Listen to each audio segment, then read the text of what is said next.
Yes, hello everyone. Welcome to WD18, the Watford fan channel. Welcome to another match reaction. It's finished. Watford 2, Derby County 1. I'm still coming down after that win. A really, really big win. My heart is all over the place.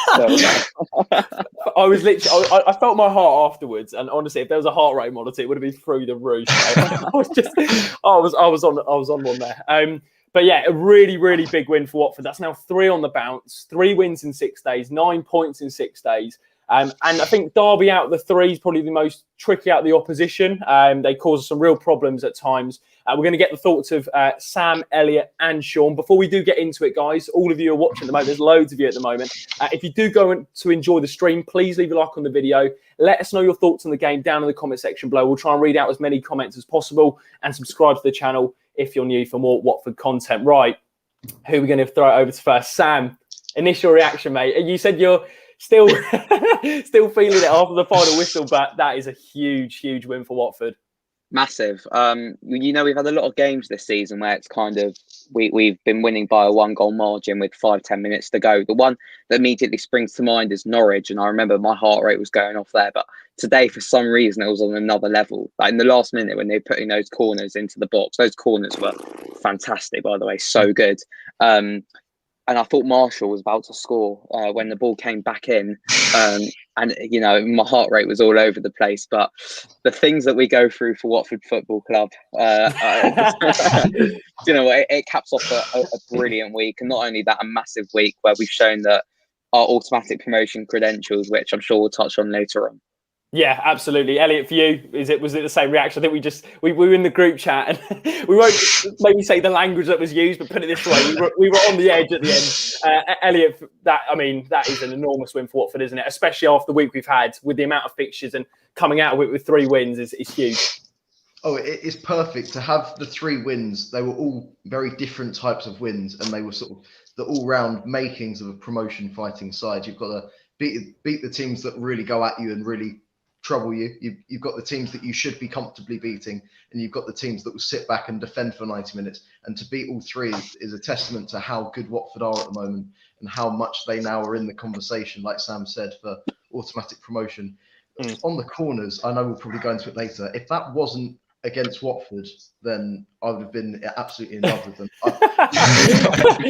They are absolutely incredible. And I was just actually thinking it would be carnage if they had someone like Francisco Sierralta in their team, because I think he'd be their top scorer. They're incredible. Absolutely incredible. Mate, honestly, those corners are crazy. I think I don't know if I heard this correctly, but Shay Given obviously part of Wayne Rooney's staff, and he's massive. Yeah. He's basically told them what the most successful and effective corner routine is. Just going back onto the game today, Sean, for you, the performance, is that the best out of the lot, or is it maybe the best win out of the 3? Maybe not the best performance. How would you sum it up? I'd say it's the most defining win, because I think the biggest thing with the Championship, everyone knows, the run heading into the end of the season is just so crucial. So, a couple of wins is nice, but to get 3 in a row is huge. It's huge. It could be a game where we look back and we think this is kind of the game that was the bridge to like a long unbeaten run. I mean, hopefully we can outdo Brentford, but I think I was obviously Bristol City speaks for itself, but I would love to just completely run away with it and go 3 wins, winning the league, going up, promotion party. But to be honest, Bristol City, half of that win was 50% us being great and 50% Bristol City being quite poor. I think Preston was the biggest and the best win for me. Because we were able to beat a low block, we were able to dominate a team and just look comfortable.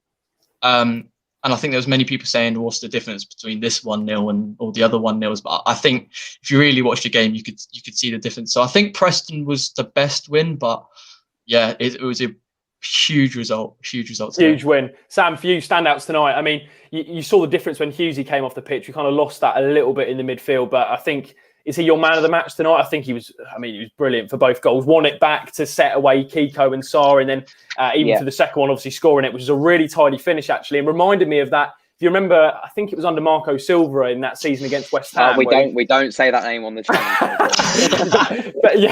but that goal, it reminded me of it against West Ham, where he kind of cuts onto his left foot and bends it. Was he the standout today? Or were there any other players that caught your eye? For me, man of the match is kind of, I'm torn between three players. Will Hughes, for me, simply, not even because of when he was on the pitch, but because when he went off, I thought, well, I mean, we'll touch on the substitutions, but I thought we kind of lost any shape, any discipline in the middle.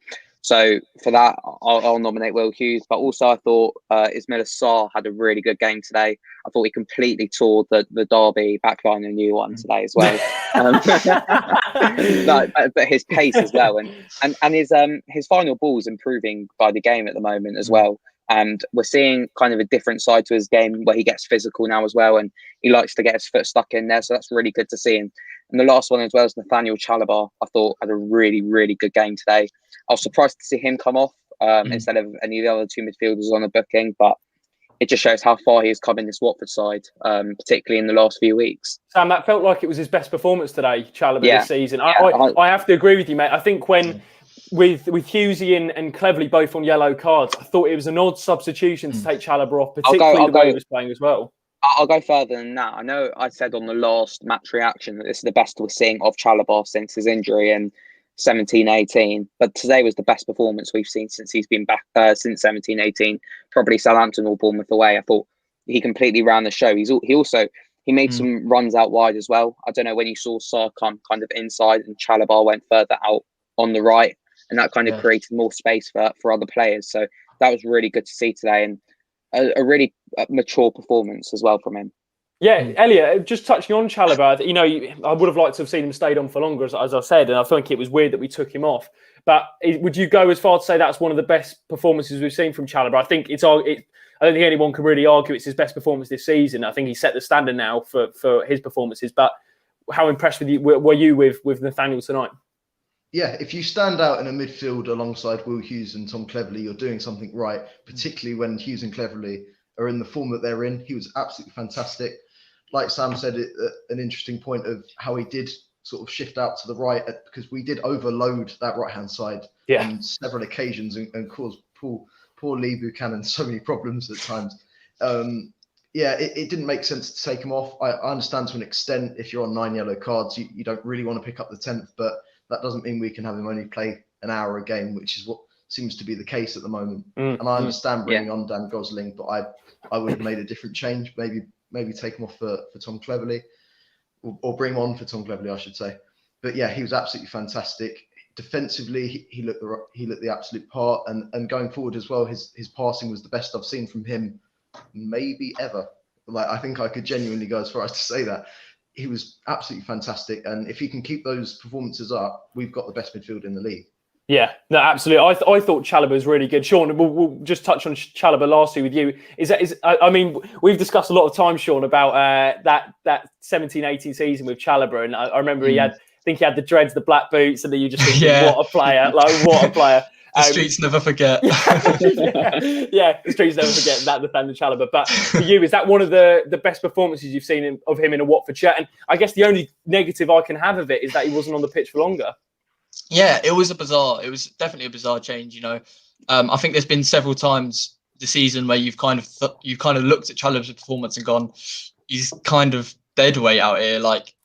But for once, he was just doing everything right, and it was really reminiscent of 17-18. I mean, I was there for both the Bournemouth and Southampton away games, and although he had good performances against under Nigel Pearson, that was for me easily his best. And I did find it bizarre because if Hughes is booked as well, I just don't understand why you've kind of chosen one or the other. With Cleverley, I did very much like it. Again, it was similar to Southampton away, when he was in the 10 and he was just constantly pressing and just winning the ball back high up the pitch, which I like to see. But kind of with Elliot, I think with Hughes just running the show, Chalobah running the show, I think if any of the midfielders were probably expendable, it was probably Tom Cleverley. But it was just really nice to see, going from what last season felt like an excellent midfield and a poor defence and a poor attack. I think the first half of the season we've struggled in midfield, and we've tried different players and different formations, but nothing's really seemed to click. But that was that was the first performance from that midfield that it really clicked. Like it really stepped up a level. And as I say, if that midfield can continue to play like that, we can dominate teams, and that's how you win the league. You just dominate games week in, week out. Absolutely, there's a real nice balance to that midfield three. Sam, I just wanted to touch on Sarr and Kiko down the right hand side. Elliot actually mentioned it about how we were really overloading that side, and I think there's people in the comments, I think, really giving Sarr and Kiko a lot of love tonight. But just a word on those guys, because I think it's pretty clear that those two are a Premier. I actually tweeted out as a Premier League link up, isn't it? They're that good. The understanding's there. They're making overlapping runs. There's just a real there's a connection between the two when they're on the pitch. But for you, it just feels like that is arguably our strongest area of the pitch. As soon as Sarr gets going, it feels like in this 4-3-3, we're unleashing him now, aren't we? Yeah, exactly. And I'm not nervous, but I am kind of nervous that teams are gonna try and pack out that right hand side to stop the movement from Kiko and Sarr. But I think they've both kind of shown in the last week, particularly, they've got so many different sides to their game that they can find a way out of it. I think Sarr today showed his pace. On last week on Saturday against Bristol City, he showed his skill and his ability to score. And on was it Tuesday or Wednesday night, Preston? Was it Tuesday night? Yeah, so many games at the moment. Too many. But, yeah, too many. We're not complaining, mate. We're not complaining. Yeah. I will complain if my heart rate's like that every other time. No, but and we showed kind of a physical side to his game on Tuesday night. So we're kind of seeing a different side to Ismaila Sarr's game, which is really promising to see him adapting. And whether you're saying he's playing for a move in the summer, I don't really care, as long as he gets us up this season. Then so be it. And Kiko Feminier just gets better by the week. I did think by the end he looked exhausted. I think there was a time where Troost-Ekong kind of put it out of play because Kiko was on the halfway line and just couldn't get back. And I think fatigue is something that we are going to kind of have to talk about, because I think the players look absolutely knackered.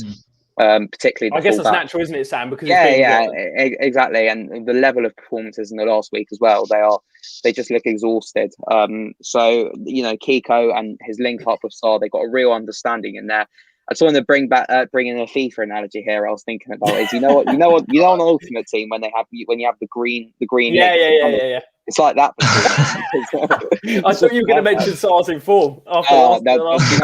You know what? He deserves another inform. I was so upset I didn't get his red pick as well. I played foot chance just to get that Sarr.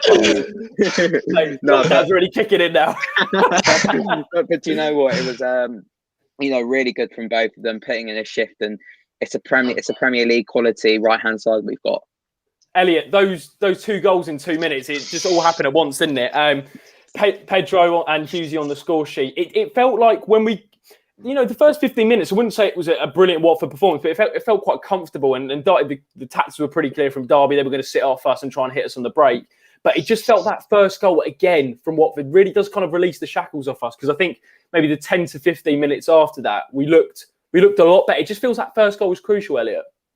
It was, and I saw the stat on Sky Sports where they said that in the games where Derby go 1-0 down or wherever they go behind, they've not got a point all season from behind, which is actually insane when you think about it. But I think that's probably something Xisco Munoz did think about. Probably thought, right, we have to be getting an early goal. We have to be hitting them on the break early, and the link-up play. Although the finish perhaps wasn't deserving of the goal from João Pedro, didn't really know it hit him. The build-up was definitely deserving of the goal, and again, we can talk so much about the link up between Kiko Feminier and Ismaila Sarr, and I think both you and Sam have covered that perfectly already. But yeah, it was deserving of a goal, and it did just feel like we had that extra bit of confidence after the first goal. It's so good to see us score and then not back down and not sit back. To actually try to get into the second. And I think that's the first time we've seen it maybe the impact of that so clearly, to see that we've got an instant second goal. And although it wasn't over at 2-0, as we now know, it was obviously huge for the win, and the only thing that gave us the win in the end. And Sorry, that 3 minutes then gave us the win. It says it all, and fantastic. Yeah, that's a really good point you mentioned about how we didn't sit off after the first goal, because I actually was watching Xisco Munoz a couple of times and he kept saying, get up. And we haven't seen that from him before a lot. But clearly, Elliot, for you, I saw him a number of times playing on the front foot. Was that the big difference today? Was that when we scored, we didn't sit off. We got that second goal because I mean, as we saw at the end, if we had held on to that 1-0 lead, it could have gone wrong. But for you, was that the big difference in this Watford performance? The way we pushed up higher and we tried to get on the front foot after the goal. Yeah, I think it definitely is. I think in general, the difference between Xisco and Vladimir Ivic, and although there have been times where Xisco hasn't necessarily done this and Watford haven't done this under Xisco's tenure, is that we don't stop after 1-0. We do try and hit them again. And sometimes it's to our detriment that we do that. But it's the fact that we don't settle for 1-0. We do keep hitting them on the attacks. We keep trying to build up play and overload each wing and utilize the wingers that we have. So I think it's absolutely huge. And it was the reason why we got the second goal today. And I think it's invaluable to us that we have that desire to go for the second one. And I think that's maybe something that Xisco's energy brings, the fact that there is that desire to go for it again and not back down at 1-0, because like you say, it probably wouldn't have ended. I think we can't underestimate how important those 3 points are. I think if there was a late goal or if Kazim Richards' goal had stood, to then have our momentum maybe killed a bit by a draw, that could have caused problems for the next few games. So it's huge to get a 2-1 win against such a difficult opposition, because I think you have to give Derby credit because they were fantastic today. Yeah, they caused a number of problems. I think Sean's absolutely bang on when he says it feels like a defining win tonight. It's probably the first time where we've come out of it and thought, you know what, we've played pretty well, but we've managed to just grind it out, particularly towards the end. And we've mentioned it a number of times on the channel where, you know, our game management's been pretty good. And I think we do have to acknowledge, obviously, we scored the 2 goals in the first half. Sean, for you, did Derby deserve a goal in the first half with that incident with Daniel Backman? I think the guys in the Sky Sports studio, Chris Powell and Joby McAnuff, were pretty adamant it was a goal. For you, did you agree with them? Yeah, the commentator straight away seemed to just he was as the replay was coming in, he was saying, "Oh yeah, there's the foul," and I was kind of, where's the foul? I was trying to be like, "Oh yeah, it's a foul," but I couldn't play it off. I wasn't having it, and then obviously, so I thought it was to go on social media, and I was like, to see if you're not going crazy, and everyone was kind of in agreement, and then they speak on it at half time, and I'm in agreement with Chris Powell and Joby McAnuff. I mean, for me, that isn't a foul, but you know, we saw that clip where they kind of, all their players seem to go to the edge of the box on social media. I saw that. I can't remember who they were playing, and it just caused havoc. And then obviously they touched upon it today, but I really wasn't expecting just how effective they were. And touching on that, I think Dan Backman he's been doing a lot right, and he's in good form, and I think he deserves his place. But yeah, he does need to be more dominant. And I think towards the end as well, Ben Foster, although I don't know if he is smaller, but he looks smaller to me anyway. But he really comes out and he dominates his box. I think that's just experience that Ben Foster has and he brings to the Watford team, because Dan Backman just looked like he was, even when he caught one in the first half, he looked like you couldn't even see him. He was just being smothered by all the Derby players. And towards the end, it was, I think it took a header from like Zinkernagel and I think the crossbar, all sorts at the end. And it was like, if he'd have come out and he didn't even try, I think he felt a bit scarred from the first, from trying to come out and claim the first one and getting away with it. I think he knew that he got away with one, and he didn't want to then towards the end come out and dominate his box. I think that is something, if Ben Foster moves on or whatever, and he wants to become the number one keeper, that's something the only thing really I've had to pick out from Dan Backman, which is a credit to him, but it, as Sam said, it doesn't do anything for my heart rate. Yeah, no, exactly that. And to be fair to Dan, he actually pulled off a great save, didn't he, from that corner? At one point, I thought I was going in, to be fair. It was a really good save. I just wanted to touch on, Sam, the centre-back situation. It was a bit of a surprise. Well, it wasn't a big surprise to see Francisco Sierralta come out the starting lineup, because arguably in recent times he's been our best player at the back. He's been absolutely brilliant and seems to be the number one choice. Well, I think he should be the number one choice. I don't know about you, but it just seems like we lost a little bit at centre back. Is that fair with him being out? Or it seems like Xisco obviously dropped him. Well, I'd imagine to rotate it a little bit. As we mentioned, it's been 3 games in 6 days, but it was a little bit disappointing that we dropped, and it felt that it did have a negative impact on the team. Would you agree with that? Yeah, I think why we're so blessed with the centre-back positions is that all of our centre halves kind of offer something different. I'd say Kabasele is kind of a mould of all of them. But I'd say except for that, Sierralta, Wilmot, Cathcart, Troost-Ekong. Have I missed anyone out? I think that's the 4. But they are Kabasele as well. Yeah, no, I was saying Kabasele is kind of a mould of those 4. Oh, sorry. Yeah. Those four kind of do different things. But I think with Sierralta's kind of a dominant figure, both at corners and generally from open play when defending, and taking him out the side, who's been a really trusted figure at the back this season, I think kind of we didn't lose shape with it, but we just kind of lost a bit of authority. And I was surprised, understanding he might need a rest, and I was thinking that at some point we are going to give him a rest. I was just surprised it was today with Derby's tendencies from set pieces and with the big lad up front, Richards. Cousin Richard, yeah. Yeah, so it was surprising to see him come out, but Troost-Ekong didn't have the best game today. I thought Cathcart looked a bit shaky as well at times, but I think that will just come with time when kind of you mould these new centre back pairings, because I think it's a massive risk when you have such an established pairing at the back between Troost-Ekong and Sierralta, and you're changing it every week. Like we've changed it twice this week already, and it's fair enough if you want to rest players, but kind of have a backup partnership that you can kind of work on in training instead of changing it the whole time. I'm not one to say what Xisco should be doing. I'm less qualified than he is, but but I just feel like that's kind of an area of the pitch that you shouldn't really mess around with in terms of the partnerships. Yeah, Elliot, I just wanted to throw that over to you about the centre back situation. I think it's arguably the position where we've got the most depth in. And Charlotte makes an interesting point. Should Xisco try Wilmot with Sierralta? Would love to see how they work together.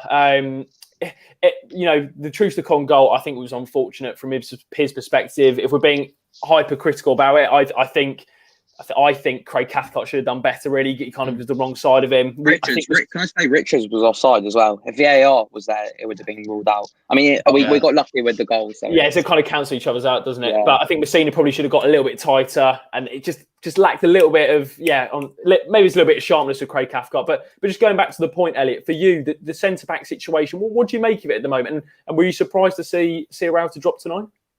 I was surprised. I think Sierralta is a good fit to play against a team like Derby, and I think that was my main reason for being surprised. If it was against another team that is perhaps less specifically suited to how Sierralta plays, I wouldn't have been as bothered, because he has played a lot. I think he started pretty much every game since. He started every game since Norwich. Well, there you go. He's been class, hasn't he? He's been absolutely superb. Yeah. So I'm not surprised that he was dropped, or he was. I don't want to say dropped, because I don't think more rotated out. Rotated, yeah. It is difficult when you've got 5 very good centre backs on your books, because they are all capable of pretty much getting into any other team in the Championship for the most part. So you've got to keep 5 centre backs happy. You do have to make rotations, and then with the barrage of games that we have in the Championship, we will see changes. So I think I would like to see Wilmot start now, because it's clear that the rotations are happening, but Wilmot still is yet to start, I think, under Xisco. I don't know if that's completely right, but he... I think you might be right with that, Yeah, no, he started against Norwich. Right, yeah. Barely started since then. And I think something eventually has to change, and he does eventually need to be in there and needs to start a game. And I think maybe Blackburn might be the right fit for him to play against them. And just, it's difficult, because like Sam says, you do need an established pairing, but it's difficult when you've got 5 talented centre-backs to establish 2 and then say, right, for the rest of you, you're backups now. So I also about getting that balance. Go on, Sam. No, I also think it'll be interesting to see the team midweek against Blackburn, because of, obviously we'll touch on it in the match preview, but next Saturday we've got an absolutely massive game away at Bournemouth. So it'll be interesting to see if perhaps he rests any more players there. It wouldn't surprise me if perhaps Messina, Kiko came out with Lazar and Ngakia back now. Yeah, very good shout. Sean, I wanted to get your opinion about the Swansea, the chat, Derby County goal. It just felt like there was I think you could maybe make a point from Messina to Bachmann that he could have done better. There was probably 4 players involved in the situation. I don't want to say who's at fault, but who was at fault? I think there's a lot of people who can take a little bit of responsibility, but talking about Sierralta being in or out the team, I think having 2 centre halves who lack mobility didn't help that situation at all, because you know, they've come deep. They're not. I mean, Kazim Richards would say slightly offside, but they just didn't. They didn't seem to react fast enough. They didn't seem to get in a good position fast enough. And although these goals are just going to happen, they're part of nature of football.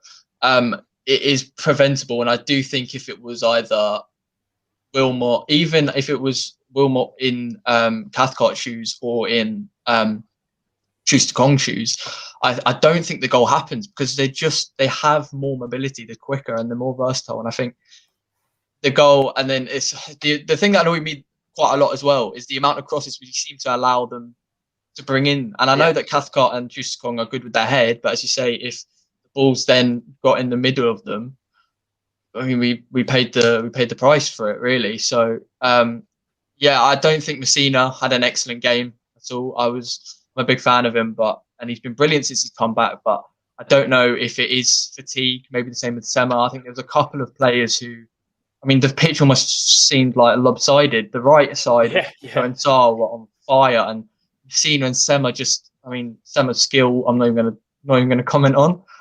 Sean, it's interesting because I think I genuinely think he lost confidence at that point, Ken. I agree. You could see it. It was the look. He looked back down at the pitch, and his head wasn't. And he'd done the thing which he used to do, which we kind of joked about. Is just so left-footed. I know he's naturally like that, but as you say, maybe that is a thing. He wasn't confident, and everything. Has to be on my left. Has to be on my left. And it got to a point where he was running around the whole pitch just to keep it on his left foot. So I don't know. It probably is a mix between fatigue and confidence, but it will be interesting to see who plays on Wednesday on the left-hand side, because I don't think if Kiko or Sar's getting dropped, I know rotation, but Jesus, they're on fire. You can't drop them. Yeah, no, I think that's. I mean, I guess you could have the same argument with Sierralta as well. The fact he came out there's so many players on form at the moment. I just want another player who's actually I thought played okay today, actually pretty well. Sam, is João Pedro. You wanted to talk about him because, I think he's had to adapt his role throughout this season. He's played in the two. He's now playing as a lone striker in between the two wingers. And he's kind of had to change his role. What did you make of his performance? And it seems like, I think the great thing about JP is his movement off the ball is really good. So it's the front three are pretty fluid. But I thought today he had a pretty good game. What did you make of his performance? Yeah, so the word that I kind of use a lot for João Pedro is arrogance. I kind of feel like he's got that Brazilian flair about him that we do kind of see a lot from players who come over from Brazil. I look at Richarlison as a classic example when he first played for Watford. But today we kind of saw a different side to his game. It was a really mature performance from holding the ball up, chasing the ball, getting physical, getting his foot stuck in. And that's what you need, because in a game like today where Derby were on top for the last 20 minutes or so and you're not really going to get chances, you just need someone who's going to get you up the pitch and hold the ball up. And I thought João Pedro did that really well today. And there were arguments saying that he's not good enough to play out top by himself because he can't hold the ball up. And today I kind of thought that he proved all of those kind of critics wrong. Yeah, absolutely. And I tell you what, before we wrap it up, and we want to look ahead now to the next few games. I actually forgot this moment. It was when Daniel Backman. I just completely remembered it now. When the ball came in and we mentioned that save from Daniel Backman, and he literally went, "Wow!" I had to mention that because I just got this. Can I just say as well? Did you see my tweet this morning? I woke up and in my gut I was like, "Will Hughes is scoring today." You had to mention that, and what he's doing is he wants a few retweets. Go ahead over. Of course. I did as soon as he scored that. I did have a look to see if he celebrated. I was gutted he didn't. I wasn't surprised. He's cold as ice, mate. Yeah. He literally doesn't celebrate, does he? I'll tell you what. Before we just to wrap it up, Elliot, we'll get your guys' thoughts on just the next few games now. I mean, if we look at the league table, we're now level on points with Brentford, which is, crazy. I mean, they've got a game in hand. Mental that way. Mental. Three wins on the bounce, 3 wins in a week, 9 points in 6 days. We're now we played 31 games and we're on 57 points. Brentford in second are on 57, but we've got a game in hand, and Norwich are on 61 with a game in hand, and Swansea have got 3 games in hand, but 1 point behind us. Surely we need to use these 3 games now and just go, and we need to go on a run, don't we? We've got the foundations now to go on a run. It's just surely about now keeping this going. Well, it says it all that in the Championship, a week like that can make such a huge difference to absolutely everything. Because we were out a bit a week ago. We were talking about how we might not even get playoffs. We might be, people talking about managerial changes, all of that sort of thing. And then a week later, we're 9 points further up the table. We're really in the conversation. And of course, there are games in hand, and Swansea have 3, which is crazy, and just says a lot about the Championship and the world we live in as well, to have that many games in hand, because that's probably reflected by things like postponements. But yeah, a lot can change in a week. So I think we've got to use that springboard to try and basically just say, right, let's do the same next week, and let's do the same next week, let's do the same next week. We do have to guard against fatigue and guard against tired legs, because there is going to be that. Ismail Assar, I don't think, has stopped running in about a year now. So I know, it's crazy. I don't know what you do to sort that out, because he's obviously doing fantastically at the moment, and it's difficult to drop Ismail Assar, but there will be a time eventually where he will have to rotate out of the lineup, because at one point something's going to give, because he's just not stopped running. Same with Kiko Femenia. So it's about being smart here. This is probably where we'll see Xisco Munoz's potential as a head coach, because we'll see how clever he is at rotating, knowing when to rotate, who to rotate against certain teams, which players are best against the likes of Blackburn, the likes of Bournemouth. So it's going to be really difficult for the coaching staff and Xisco Munoz in the next couple of weeks. But we've just got to use these 3 wins as a springboard to try and go on a run, because 3 wins on the bounce is very good in the Championship. And if we can make that 4, 5, 6, that we'll be up there. We'll be really, really up there in the automatic promotion fight, because this is where teams start having wobbles. Brentford have had a little wobble. Yeah, Swansea could be next. Norwich have looked inconsistent, but they're getting the results. So we could be sitting here this time next week with Watford in a pretty good position, but also we could be back to square one. It's so difficult to tell at the moment. And the life of a Championship supporter, literally. Sean, Kevin makes a good point here. Playoffs is nailed on. I think we can all agree it would take an absolutely dramatic drop off for us to go out the playoffs. Is it now just focusing for second between? Sorry, mate, go on. Yeah.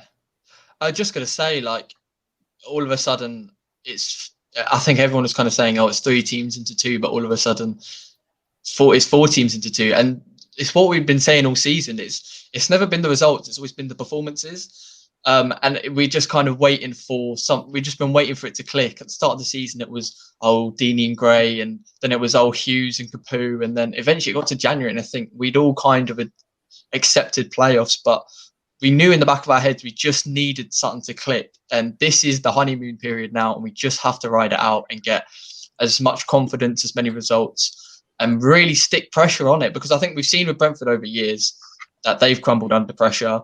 Swansea City haven't really tested for promotion since they've been relegated, and then Norwich have picked up decent results, but I have been just on a poor spell. So it's kind of, I don't want to say a free hit, but it is. I think there's more pressure on the likes of Brentford and Norwich than there are on us, and I think we just need to ride out this honeymoon. Would you go as far as saying we're the underdog here? No, because I think, as you've seen with some of the players that we have, when they're playing, I think we can easily be the best team in the division, but it's just not happened for almost 98% of the season. So I wouldn't say we're the underdog, because even when I think we, as Watford fans, collectively kind of written ourselves off, you'd still see Brentford and Norwich and Swansea fans being like, Watford have dropped points, and I think they have it in their head. They know how dangerous we can be when we're at our best potential. So I think it's just riding that wave out, and just as long as we keep performing to our maximum potential, I think we can really stick on some teams. Yeah, no, I completely agree, Sean. Sam, just to wrap it up, final word on tonight. How is this? Well, it could be season defining, but how important is tonight's win? Sean mentioned it's defining. Elliot said it's a big win. You wrap it up tonight. Cojones. Okay. I just think that the last week the team showed not just the performances and the goals, but just some real character. And without the character, you can have all the talent in the world. You're not going to go up without effort and desire. So I think that's the main thing I've taken out of the last week with Watford. Yeah, absolutely. That's where we're going to wrap up the match reaction, guys. Finish Watford 2, Derby County 1. A huge, huge win for Watford. That's now 3 on the bounce. Thank you so much to all of you who watched tonight. I think we got record numbers for the amount of people watching live. So if you'd like to see more of the videos, then please do leave a like. Don't forget to subscribe to WD18. Make sure you go and follow Sam, Elliot, and Sean on their Twitter. The link is in the description below. They do some fantastic content, so make sure you go and follow them.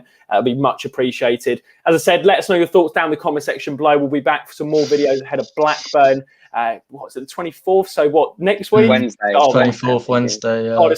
Honestly, nearly 200. Worthy this. yeah. Honestly, literally. Good job I don't have a girlfriend, put it that way, because I think Watford's my relationship at the moment. But that's how we're going to wrap it up, guys. Thank you very much for watching. Almost 200 views tonight, which is amazing. Take care of yourselves and come on, you Hornets.